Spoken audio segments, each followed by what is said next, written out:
안녕하세요. 책 읽어주는 도서관 6번째 시간입니다.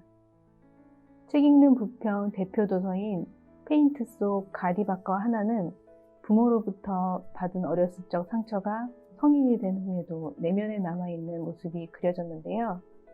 그 심리와 치유 방법에 대한 전문가의 책이 있어 오늘 소개하려 합니다. 최강현 교수는 한세대학교 상담대학원 교수이자 트라우마 가족치료 연구소장으로 가족 안에서 겪는 문제뿐만 아니라 삶에서 경험하는 불행, 낮은 자존감, 불편한 인간관계들의 뿌리가 가족 안에 있다고 말합니다.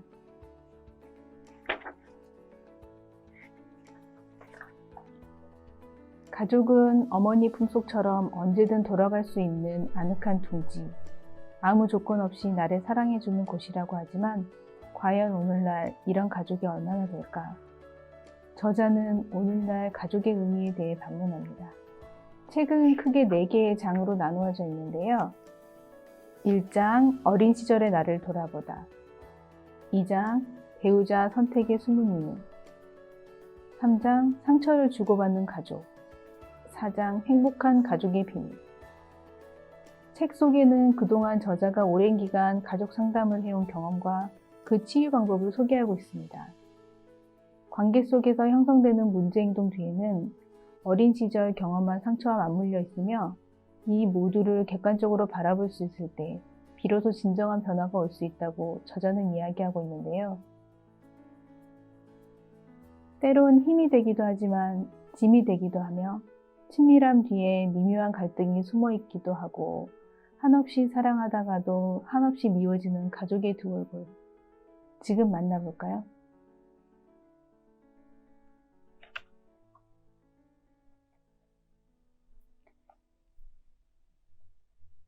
현재 삶에 영향을 미치는 내면 아이.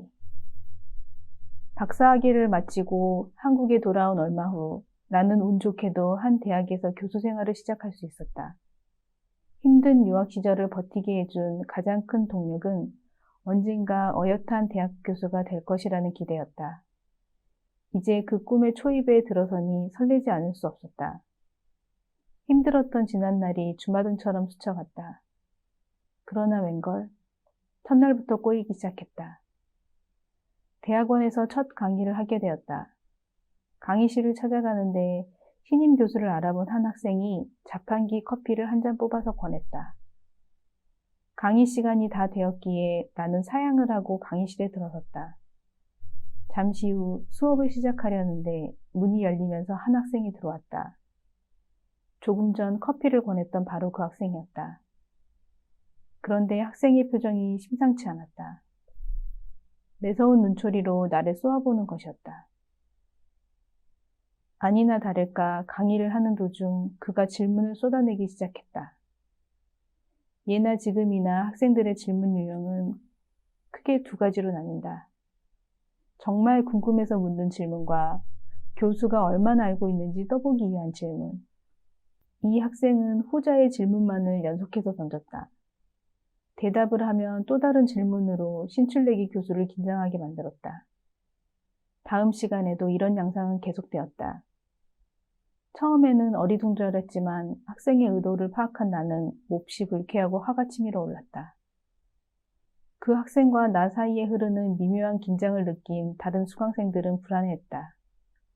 아마도 짓궂은 학생을 잘 제어하지 못하는 교수의 우유부단함에 슬며시 짜증이 났을 것이다. 지금 같으면 그런 질문쯤 유연하게 받아넘기며 학생의 의도를 살짝 꼬집어 비판했을 텐데 당시 나는 너무나 집요한 학생의 태도에 겁조차 났다. 심지어 그 학생은 수업에 대한 불만을 학교 홈페이지에 올릴 수 있다고 은근히 협박까지 했다. 꿈에 그리던 교수 생활이 악몽으로 바뀌는 데는 그리 긴 시간이 필요하지 않았다.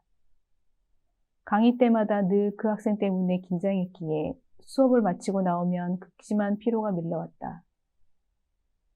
교수를 꿈꾸던 시절이 언제인가 싶게 교수 생활에 대한 회의가 밀려왔다. 한 학기가 끝나갈 무렵 만감이 교차하는 터라 종강을 의미 있게 마무리하고 싶어 음료수와 과자를 좀 사오게 해서는 학생들과 도란도란 이야기를 나누는 시간을 마련했다. 강의실 테이블을 원탁 형태로 배치하고 나도 한 자리를 차지하고 앉았는데 하필 내 옆자리로 그 학생이 다가오는 게 아닌가? 나는 잔뜩 긴장하지 않을 수 없었다. 이 녀석 마지막까지 나를 괴롭히려는 거야?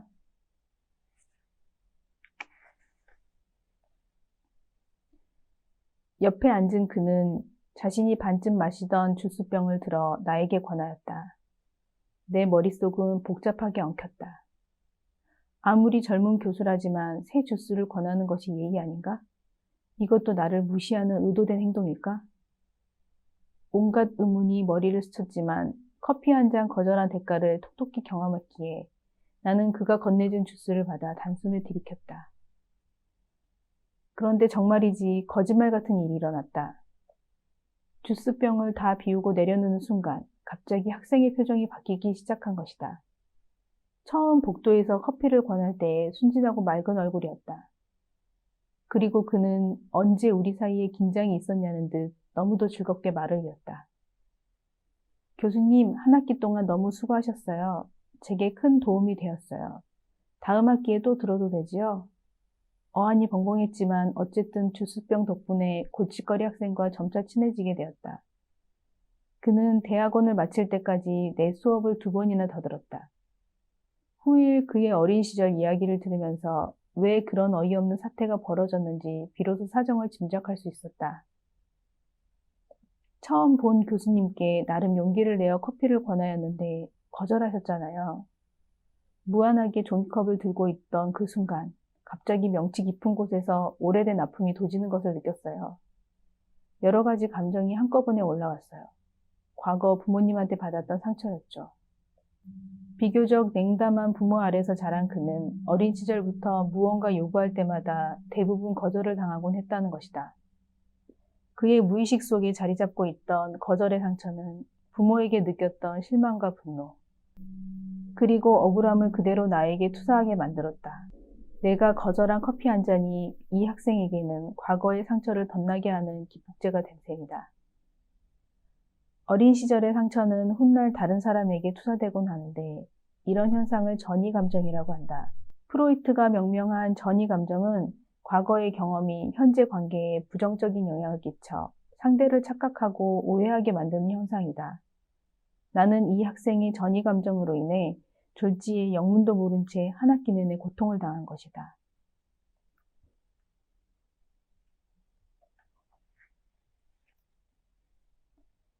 전이 감정은 특히 부부관계에 부정적인 영향을 많이 미친다. 어린 시절의 상처를 보상받고자 하는 마음이 배우자에게 지나친 요구를 하게 만든다. 그러나 남편 또는 아내는 상대방의 요구를 다 수용해 줄 만큼 완벽한 사람이 아니다. 배우자에게 바라던 욕구가 충족되지 못하면 과도한 요구는 이내 실망과 불만, 후회로 바뀐다. 남편의 무관심과 이기적인 성격에 지쳐간다고 호소하는 20대 후반의 민영씨. 자신의 감정을 전혀 이해하지 못하는 남편에 대한 극도의 실망감 때문에 상담실을 찾았다. 그녀와 대화를 하면서 남편에 대한 과도한 실망감에는 어떤 까닭이 있음을 알게 되었다. 민영 씨는 초등학교 6학년 때 아버지가 돌아가셨다. 너무나 좋아하고 따르던 아버지였는데 일찍 돌아가시자 마음의 상처가 되었다. 민영 씨는 처녀 시절 남자들에게 인기가 좋았다고 한다. 많은 남자들이 접근해 왔지만 마음이 안 갔다. 그러다가 아버지처럼 다정하고 따뜻한 성격의 한 남자를 만나면서 몹시 끌렸다. 바로 지금의 남편이다. 민영 씨는 남편에게 전이 감정을 느끼고 있던 것이다. 아버지가 못다 주고 간 사랑을 남편이 채워주기를 바란 것이다. 그러나 실제 부부 생활에서는 남편 역할만이라도 잘하면 대박이다. 남편은 남편일 뿐 아버지가 아니다. 남편에게 아버지 같은 사랑을 기대했다가 실망하면서 민영 씨의 결혼 생활은 위기를 맞았다. 남편이 주말에 피곤해서 자고 있는 꼴조차 견디기 힘들다고 한다. 어린 시절 기억 속의 아버지는 항상 어린 딸을 무등 태우고 산책을 하거나 솜사탕을 사주면서 주말 시간을 보냈다. 피곤해 지쳐있는 남편의 모습에서 애처로움보다 꼴보기 싫다는 생각이 먼저 일어나는 것은 남편에게 아버지를 대신하는 역할을 기대한 민영 씨 자신의 문제가 더 컸다. 부부 상담을 함께 할 것을 권유해 남편을 만나보니 내 짐작은 틀리지 않았다. 남편은 가정을 위해 성실히 일한다고 생각했을 뿐 자신이 아내의 아버지 역할까지 기대받고 있었음을 전혀 몰랐다. 늘 가정에 충실하려고 애를 쓰는 자신을 인정해주지 않는다는 생각으로 남편 역시 아내에게 상처받고 있었다. 부부가 이해할 수 없는 싸움을 계속해서 하거나 도저히 부부관계가 힘들어진 뚜렷한 이유를 찾지 못할 때 상대방이 아니라 나 자신에게 문제가 있는 것은 아닌지 생각해보자. 특히 자신의 어린 시절이 행복하지 않았다면 더욱 개연성이 높다. 전이 감정을 일으키기 쉬운 사람들, 즉 높은 전이 감정 경향성을 지닌 이들은 대부분 어린 시절의 상처가 크다. 상처받은 어린 시절의 내면 아이가 지금의 삶에 영향을 미치고 있는 것이다. 어린 시절의 상처로 인해 생활이 힘들고 고통스러우면 자연히 상대방을 탓하는 식으로 전이 감정이 생긴다. 상대의 결정과 단점이 결혼의 위기를 가져왔다고 공격하거나 자기 합리화를 하기도 한다. 자신이 느낀 결혼 생활의 고통과 아픔이 전이 감정에서 왔다는 사실을 깨닫는 것은 고통스러운 일이다. 그러나 자신의 내면에 있는 상처받은 아이를 돌보지 않고 전이 감정을 살펴보려 하지 않는다면 계속해서 고통스러운 관계를 지속할 수밖에 없다. 전이 감정을 건강하게 다루기 위해서는 시간이 필요하다. 긴 시간 동안 자신의 내면을 들여다보면서 커다란 아픔을 경험하기도 한다. 그 안에는 평생 도망치거나 숨기려 했던 상처와 고통이 놓여 있기 때문이다. 첫 대학 강단에 선 교수를 힘들게 했던 그 학생도 자신의 호의를 거절당했을 때 내면에서 올라오는 분노와 원망 등 부정적인 감정을 객관적으로 바라볼 수 있었다면 문제는 쉽게 풀렸을 것이다. 마음이 상해 감정적으로 흔들리고 있지만 이 감정이 상대방 때문이 아니라 자신의 과거 상처에 기인한 것임을 분리해서 인식한다면 갈등의 해결점을 찾는 일은 매우 쉬워진다.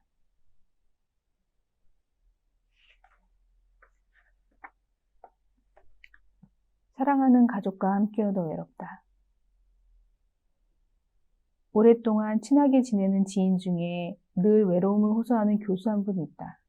그녀는 여러 형제 중에 넷째 딸로 태어나 부모로부터 특별히 따뜻한 관심을 받지 못하고 자랐다. 먹고 살기 힘든 시기여서 부모는 많은 식구들의 생계를 책임지느라 항상 바빴다. 부모를 대신해서 그녀에게 살가운 애정과 관심을 주었던 사람은 이모였다. 함께 살던 이모가 어느 날 이사를 가게 되었죠. 이삿짐을 실은 차가 떠날 때 나는 울며불며 가지 말라고 매달리다가 급기야 용달차에 따라 올라탔어요. 이모도 애처로운 마음에 결국 이사하는 집까지 데리고 갔는데 세를 준 집 주인이 어린아이가 차에서 내리는 것을 보고 애가 없다더니 말이 틀리지 않느냐고 화를 내며 따지더군요. 하룻밤이라도 재워보내려던 이모도 어쩔 수 없이 나를 다시 돌려보내야 했죠. 집으로 돌아오는 내내 하염없이 울었는데 그 당시 돌아오면서 느꼈던 외로움과 상실감이 30년이 지난 지금까지도 생생하게 가슴속에서 느껴져요. 그리고 그때를 생각하면 가슴이 메어오는데 난 아직도 그 외로움에서 벗어나지 못한 것 같아요. 지금도 그녀는 늘 순간순간 외로움을 느끼고 사랑하는 사람을 잃어버리지 않을까 하는 불안을 안고 살아간다. 과거 이모가 그랬듯이 자기가 사랑하는 남편과 자식들도 언젠가 떠나지 않을까. 그래서 가족과 함께 저녁을 먹다가도 문득문득 뼛속 깊이 외로움에 사무친다는 것이다. 이처럼 우리는 실제로 홀로 있어 외롭기도 하지만 사랑하는 사람들 가운데 있어도 외로움을 느낀다. 좀 더 정확히 말하면 다시 홀로 될 것을 두려워하는 마음이다. 어린 시절이 외로웠던 사람은 늘 쉽게 외로움을 느낀다. 이런 사람일수록 외롭지 않으려고 평상시 애를 많이 쓴다. 이 일에 빠져들거나 주변 사람들을 끊임없이 챙기면서 외로움을 느끼지 않으려고 분주하다. 그러나 이러한 노력에도 불구하고 외로움을 떨쳐낼 수 없다. 객관적으로 볼 때 외로운 처지가 아닌 사람이 왜 매사에 외로움을 호소하는 것일까? 감정 채널이 고정된 결과이다. 우리의 감정은 일어난 일련의 사건들을 액면 그대로 반영하지 않는다. 감정 채널이 한 곳에 고정되면 계속 같은 감정에 사로잡힌다. 마치 1번부터 90번대까지 수많은 방송 채널이 있지만 채널을 한 곳에 고정시키면 게임 방송은 계속 게임만 틀어주고 스포츠 방송은 24시간 내내 스포츠 중계만 하는 것과 마찬가지다. 가족은 우리가 태어나 처음으로 관계를 맺는 곳이다. 우리가 가족 안에서 어떤 관계를 맺고 어떤 감정을 경험하였는가는 평생 동안 간직될 감정의 채널을 고정시키게 만든다. 어린 시절 경험한 외로움이 평생 지속되는 이유이다. 우리는 가족관계를 통해 인생을 살면서 수없이 형성하게 될 대인관계에 대한 기본적 믿음과 기대를 갖게 되며 이것은 친구, 연인, 부부, 자녀 등 여러 관계 속에서 많은 영향을 미친다. 가족관계는 우리의 인간관계를 찍어내는 붕어빵 틀이라 할 수 있다. 가족관계가 어떤 틀이었는가에 따라 이후의 수많은 인간관계가 그와 유사하게 만들어진다. 어린 시절 외로웠던 사람은 자신도 모르게 스스로 외롭게 느끼고 일상 속에서 외로운 감정에 더 민감하게 반응한다. 그러나 정작 본인은 외로움을 느낄 때 이 외로움이 자기 내면에서 온다는 사실을 모른다. 대부분 자신의 환경이나 가족, 주변 사람을 탓하기 쉽고 자기 자신이 외로움의 주요 원인이라는 점을 모른다. 문제를 자신에게서 찾지 못하고 주위를 탓하는 비근한 예 중 하나가 동창 모임이다. 대부분의 사람들이 동창 모임에 가는 것을 따분한 일이라고 여긴다. 왜 그런지 이유를 물어보면 글쎄 나가봐야 좀 성공한 놈들 자기 과시나 재미도 없고 뻔한 자기 직업 이야기나 하고 매번 그렇잖아 라고 대답한다. 그런데 동창 모임이 지루한 것이 아닌 동창 모임에 있는 내가 외로운 것이다. 나 자신이 동창들과 비교하면서 때로는 열등감을 느끼고 마음 불편해하는 것이다. 결혼에 대한 잘못된 신화 가운데 하나는 결혼하면 외롭지 않을 것이라는 환상이다. 실제로 외로워서, 옆구리가 허전해서, 혼자 밥 먹기 지겨워서 결혼했다는 사람들도 많다. 그러나 결혼은 오히려 더 깊은 외로움을 가져다 줄 수 있다. 외로워서 결혼한 사람들일수록 혼자일 때의 허전함과는 차원이 다른 외로움이 자신을 기다리고 있음을 알게 된다. 나는 결혼하기 전 자취 생활을 오래 했다. 학교에서 돌아올 때마다 텅 빈 을씨년스런 자취방의 싸늘한 기운이 싫었다. 해결책은 하루라도 빨리 사랑하는 사람을 만들어 온기를 나누는 길뿐이라고 생각했다.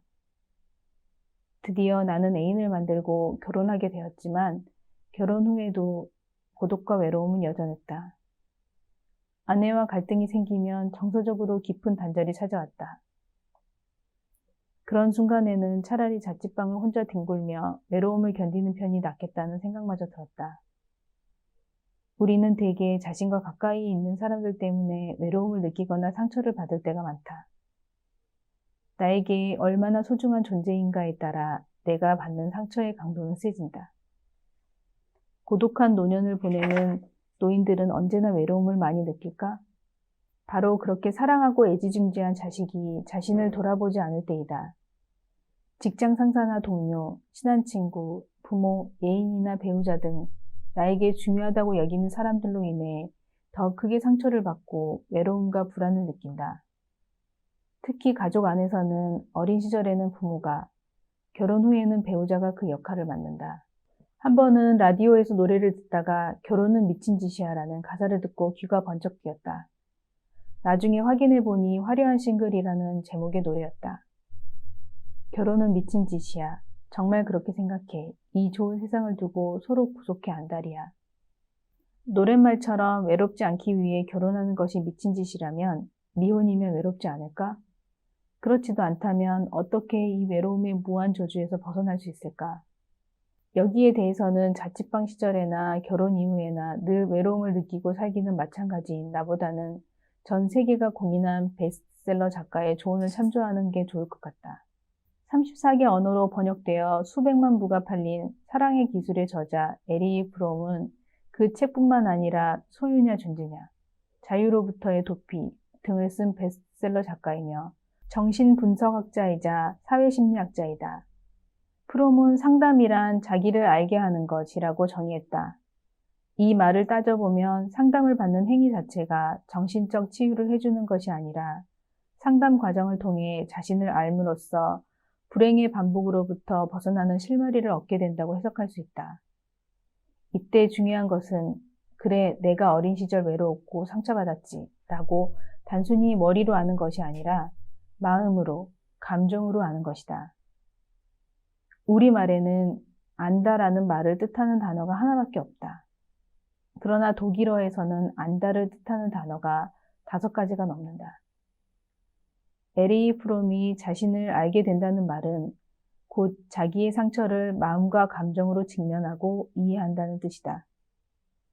자신의 상처를 알게 되는 사람은 상처를 객관적으로 바라볼 수 있다. 자신을 짓눌러 오던 외로움과 혹시 사랑하는 사람이 떠나버려 더 외롭게 되지 않을까 하는 불안의 원인을 알게 된다.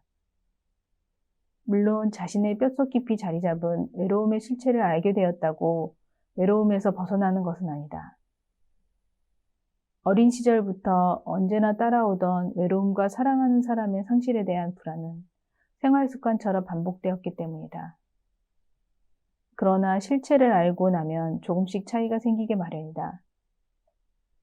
외로움의 실체를 안 다음에는 이제 매일 일상 속에서 자신과 대화하며 자신을 설득하는 작업이 필요하다.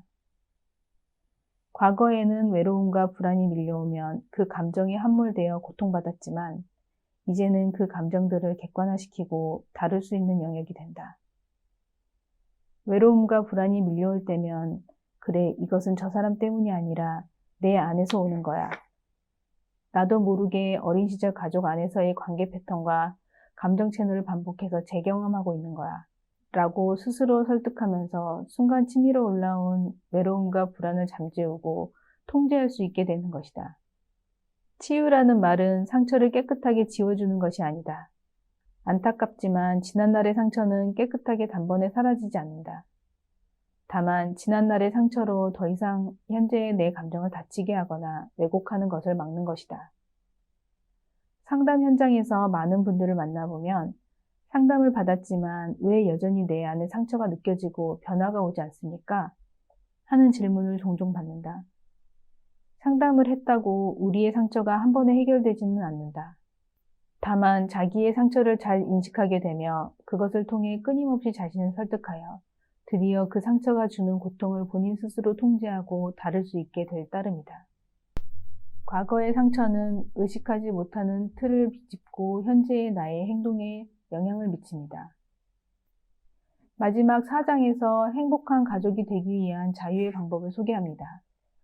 방법 중에 제일 선행되어야 할 것이 자기 자신을 사랑하는 것이 중요하다고 이야기하고 있는데요. 읽어볼까요? 자기애는 유아기, 부모에 의해 특히 어머니를 통해 형성된다. 심리학에서는 태어나서 3년 동안 아기에게 가장 중요한 사람이 엄마라고 한다. 이 시기에 엄마와 애착이 형성되지 않으면 훗날 어떤 사람에 의해서도 그 결핍은 채워지지 않는다. 유아기의 아기는 자기 인식이 없다. 자기가 다른 사람과 구별되는 하나의 존재라는 사실을 알지 못한다. 그래서 아기는 거울을 들여다보아도 거기에 비춰지는 모습이 자기 자신이라는 것을 인식하지 못한다. 이러한 갓난아이에게 자기가 누구인지를 알려주는 거울은 바로 엄마다. 아이는 엄마라는 거울을 통해 자신의 모습을 본다. 따라서 이 시기의 아기가 엄마의 얼굴을 바라볼 때 아기는 엄마를 보는 것이 아니라 자기 자신을 보는 것이다. 즉, 아기는 엄마의 표정을 통해 자신에 대한 정체성을 갖는다. 엄마가 웃으면 아기도 웃으면서 그대로 흉내낸다. 엄마가 우울한 얼굴을 하고 있다면 아이도 역시 우울한 표정을 짓는다. 아기는 엄마의 표정을 통해 자기 자신과 세계를 보는 것이다. 엄마가 웃으면 아기는 자신이 사랑스러운 존재라고 여긴다. 엄마가 안아주고 달래주면 아기는 자신이 안전하다고 느낀다. 엄마가 아기의 욕구에 반응을 보여주면 아기는 자신이 중요한 존재라고 인식한다. 그러나 엄마가 웃지도 안아주지도 않고 달래주지도 않고 사랑해주지도 않는다면 아기는 자신을 무가치한 존재로 느낀다. 첫돌에서 4살까지 아이들은 상처에 극도로 취약하다. 이 시기에 부모로부터 받는 무조건적인 사랑과 관심은 건강한 자기애를 발전시킨다. 부모에게 충분히 사랑받고 세심하게 돌봄을 받은 아이들은 자연스럽게 자기애가 형성된다. 아이 스스로 자신을 멋지고 만족스럽게 생각한다. 환상과 꿈의 세계에서 마음껏 상상의 날개를 펼친다. 이런 모습은 아이들의 상상놀이를 통해서 잘 드러난다. 부모들이 보기엔 우스꽝스러울 수도 있지만 이런 모습은 지극히 정상적이고 대단히 중요한 과정이다. 앞으로 인생을 살면서 겪게 될 두렵고 절망적인 상황을 헤쳐나가는 등불이 된다. 1995년 삼풍백화점이 무너졌을 때 건물 잔해 사이에서 17일 만에 구조된 박승현 씨의 사례는 자기애의 중요성을 잘 보여준다. 수천 명의 쇼핑객이 붐비는 강남의 대형 백화점이 마치 모래성 허물어지듯이 단 20초 만에 붕괴된 이 충격적 사고로 1,400명 이상의 인명피해가 발생했다. 구조대가 출동했지만 거대한 콘크리트 더미 사이에서 생존자를 찾는 작업은 더디기만 했다. 건물 붕괴 17일째가 되어 더 이상 생존자가 있을까 싶던 무렵 사고 시각으로부터 정확히 377시간 만에 극적으로 한 여성이 구조되었다. 당시 19 나이의 앳된 승현 씨였다. 그 충격의 현장에서 몸조차 제대로 움직일 수 없는 상태로 갇혀 17일 동안 빗물로 목을 죽이며 연명하다가 기적적으로 구조된 것이다. 한 기자가 승현 씨에게 어떻게 그 힘든 시간을 버텨낼 수 있었는지 물었다. 승현 씨는 굶주림과 극도의 공포감 속에서 잠들다 깨기를 반복하였지만 한순간도 구조의 희망을 포기하지 않았다. 그렇게 버티게 한 힘은 어린 시절 행복했던 추억들이었다고 대답했다. 가족들과 떠난 여행, 함께한 행복한 시간들을 하나하나 끄집어내어 죽음의 공포를 이겨냈다고 말했다. 어릴 적 부모에게 받은 따뜻한 사랑과 함께한 즐거웠던 순간은 살아가면서 겪을 두려움과 슬픔을 이기게 하는 소중한 힘이다. 그리고 이것이 자기애를 형성하는 근원이기도 하다. 이 책은 부평구립도서관을 통해 빌려보실 수 있습니다. 올해 유튜브를 통해 책 읽는 부평 대표 도서인 페인트와 함께 읽으면 좋은 책을 만나봤는데요. 모두 5권의 책을 소개해드렸습니다. 이제 내년 책 읽는 부평 대표 도서를 여러분의 추천을 통해 선정하려 합니다. 함께 읽고 이야기가 가능한 책을 화면 아래 설명글에 달린 링크를 통해 많이 추천해주세요. 그동안 함께 해주셔서 감사합니다. 더 좋은 책으로 찾아뵙겠습니다. 감사합니다.